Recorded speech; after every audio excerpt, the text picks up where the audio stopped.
Bonjour. La famille dans la tradition juive. Celui, nous disent nos sages dans le traité Yevamot 62, celui qui aime sa femme comme lui-même, celui qui honore sa femme plus que lui-même, celui qui éduque ses enfants dans le chemin de Dieu, il est marqué le concernant, et vous saurez que votre foyer est en paix. La famille est la première institution de l'histoire humaine. La Bible s'ouvre avec le récit de Adam et d'Ève, de Noé, de sa femme, de ses enfants. La Bible nous dit que le 6e jour de la création, Dieu a créé la famille. C'est le dernier ouvrage de la création.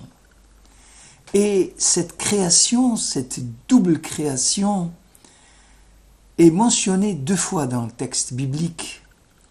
On peut lire « Vaïvra Elohim et Adam betsalmo betselem Elohim bara oto » et Dieu créa Adam à son image, avec l'image même du divin.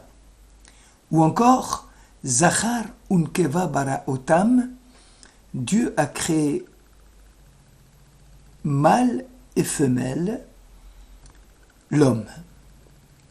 Ce parallélisme entre ces 2 textes de la création nous montre à l'évidence que la famille occupe une place prépondérante dans le judaïsme. En effet, la famille reflète l'image de Dieu. La famille, c'est l'envers de la solitude. De la même façon que Dieu, dit la tradition, le Midrash, Dieu a une famille virtuelle, puisqu'il y a des milliers d'anges qui constituent la famille de Dieu, si on peut s'exprimer ainsi. Et ceci nous amène à une réflexion profonde lorsque aujourd'hui nous voyons l'explosion du célibat, alors que tout milite dans la Bible contre l'individualisme à outrance de notre société, où l'homme privilégie souvent un animal de compagnie, puisque, hélas, il n'a plus de famille. La famille, c'est le lieu où se poursuit la création divine, puisque la survie de toute l'humanité passe par la création et la procréation. Quand on sait que le taux de natalité dans les pays dits démocratiques est faible, on peut craindre pour la famille de demain, parce que la famille, c'est la garante de la tradition.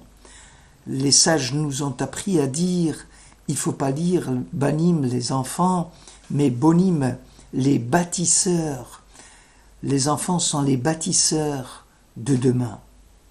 Et dans cet esprit, la famille, un homme et une femme, la famille biblique n'a jamais été 2 hommes qui paxent ou qui vivent en ménage, ou 2 femmes qui vivent en ménage. Ce n'est pas ça la famille biblique. La famille biblique, c'est un homme et une femme qui vont recréer l'unité divine et l'image de Dieu. Et d'ailleurs, cette unité de la famille, elle procède de l'unité du monothéisme. Lorsqu'on dit avec le prophète Veheshiv lev avot al banim velev banim al avotam, ça veut dire la famille, c'est lorsqu'il y a cette conciliation, lorsqu'il y a cette harmonie entre le cœur des parents et celui des enfants, et vice-versa. Mais on ne peut pas parler de famille sans parler du rôle de la femme et de celui qu'elle joue dans le foyer. Son rôle est semblable comparable à celui d'un rabbin dans une communauté. Pourquoi? Parce que, comme le rabbin, elle aussi, elle porte les enfants, elle les éduque. Elle a commencé très tôt avec la gestation dans le sein de sa mère du petit, et que même après sa naissance, c'est la mère qui va continuer à le porter. Il en va de même avec le rabbin et les fidèles. La famille, c'est aussi, après l'image de Dieu dans la famille, c'est aussi le lieu d'épanouissement. C'est important. C'est au sein de sa famille que l'on s'épanouit. Pourquoi? Parce que c'est le lieu d'affrontement du couple, le lieu d'affrontement des parents, des enfants. Et le judaïsme, voire même Israël, le mot même, le vocable d'Israël, qui sarita im Elokim vatuchal, lorsque l'ange dit alors au patriarche, à Jacob, celui qui s'est empoigné avec Dieu. Et dans la famille, ce lieu d'affrontement, ce lieu d'empoignade, c'est celui où l'humanité de l'homme commence là où cesse la violence. Elle ne se manifeste vraiment que comme un souci du prochain, une conscience de vivre une proximité réelle de Dieu dans la fragilité du visage de chacun d'entre nous. L'humain, disait Lévinas, fait son apparition lorsque le sujet répond de l'autre, avant de se soucier de sa propre personne. Nos sages nous disent qu'il n'y a pas de vrai foyer et il n'y a pas de mari et il n'y a pas d'enfant heureux si il n'y a pas de femme, la mère du foyer, qui joue son rôle royal en faisant en sorte à ce que sa maison soit une demeure qu'elle éclaire, une demeure qu'elle réchauffe.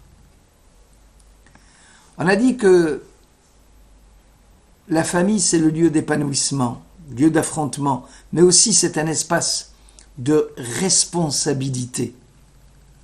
Dans la famille, l'homme ne doit pas être seulement un mékabel, celui qui reçoit, mais aussi celui qui donne, noten.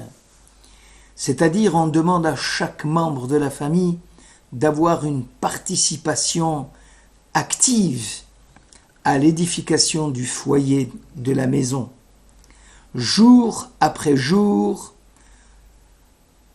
heure après heure, comme la maison que l'on construit, baït d'ailleurs, c'est le même vocable qui signifie maison et qui signifie en même temps la famille, comme s'il y avait brique après brique pour pouvoir bâtir le foyer.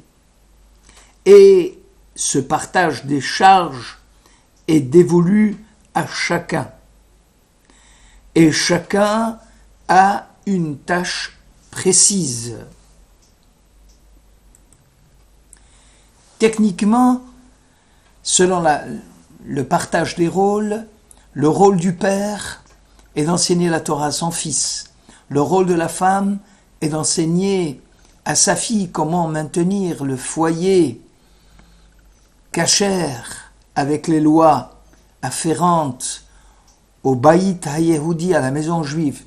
Toutefois, la femme vertueuse du chapitre 31 des Proverbes montre que la femme a aussi un rôle socio-économique important. Elle n'est pas exclue de cette sphère. Le texte nous dit que la femme confectionne le vêtement, elle prépare les repas, elle les vend sur le marché. Il est difficile de dessiner un seul portrait de la femme juive et du rôle de chacun dans le foyer. Malgré la différence, La vie familiale est riche en surprises et en découvertes. Elle reste quand même un espace de solidarité. On a dit que la famille est appelée baït et à l'image des matériaux, tous les éléments sont différents, mais tous les éléments sont solidaires. Prenons le cas du jour de la famille. Le culte de la famille, lorsque on célèbre la nourriture, quand on mange à table un jour du Shabbat, le père qui prie, le père qui récite et la mère les actions de grâce, dans lequel le foyer juif apparaît comme une espèce de temple en miniature, puisque la table devient l'autel à UTEL et que les lois de la cacheroute et le culte sacrificiel et où celui qui mange devient le prêtre, et ainsi de suite. La première valeur juive est que la famille doit rester unie. Chaque membre est supposé respecter et soutenir les autres membres de la famille, notamment les plus fragiles. Et pour cela, les époux doivent vivre une vie de respect mutuel et de dévouement. Le secret, quand vient Shabbat pour une famille, c'est ce fameux baiser magique qui ferait disparaître l'être misérable des 6 jours de la semaine avec ses malheurs, ses angoisses, ses maux de tête, son déficit, pour qu'enfin arrive Shabbat et l'homme redevient un prince. La famille, donc, trouve son bonheur avec le jour du Shabbat. Et ce n'est pas l'effet du hasard si l'Exode au chapitre 20 ou le Lévitique au chapitre 19 associe constamment « Souviens-toi du jour du Shabbat » avec « Respecte ton père et ta mère ». Ou encore « Chacun doit craindre son père et sa mère et observer mes Shabbats ». Donc, tout se passe comme si la Torah voulait lier Shabbat et famille. Le temps du Shabbat est le temps que l'on passe ensemble en famille. Shabbat, c'est le jour de la famille par excellence. Même dans les foyers éloignés de la tradition, beaucoup avaient conservé un moment privilégié de dîner ensemble vendredi soir ou samedi midi. Le don du temps consacré à l'autre est supérieur au don de l'espace, de l'argent ou des objets. Les étapes de la vie juive sont autant d'occasions pour la famille. Les fêtes, les shabbats, les bar mitzvahs, les mariages, hélas, les temps de deuil aussi. Et quel est le secret de ce Shabbat où il est marqué que Dieu ne l'a pas donné aux autres nations? Est-ce qu'il faut comparer ce texte à un passage sectaire? Bien sûr que non. Reconnaissance surtout de la part d'Israël pour ce magnifique cadeau qui a été copié, parfois même transfiguré par les nations après l'avoir combattu. D'un côté, on apprend que les protestants ont voulu imiter Shabbat en faisant de lui un jour chômé, où même tous les loisirs étaient interdits. Ce fut une punition collective, un jour d'ennui permanent, et ils étaient obligés de s'en séparer. De l'autre côté, qu'est devenu le Shabbat dans l'esprit des nations? Un week-end, c'est le Shabbat dégénéré. C'est là où on constate que le maximum de querelles domestiques battent tous les records. Et la menace de l'ennui commence à peser. On peut se demander quelle en est la raison. Il semble que ne rien faire exige un effort harassant de la part de chaque individu.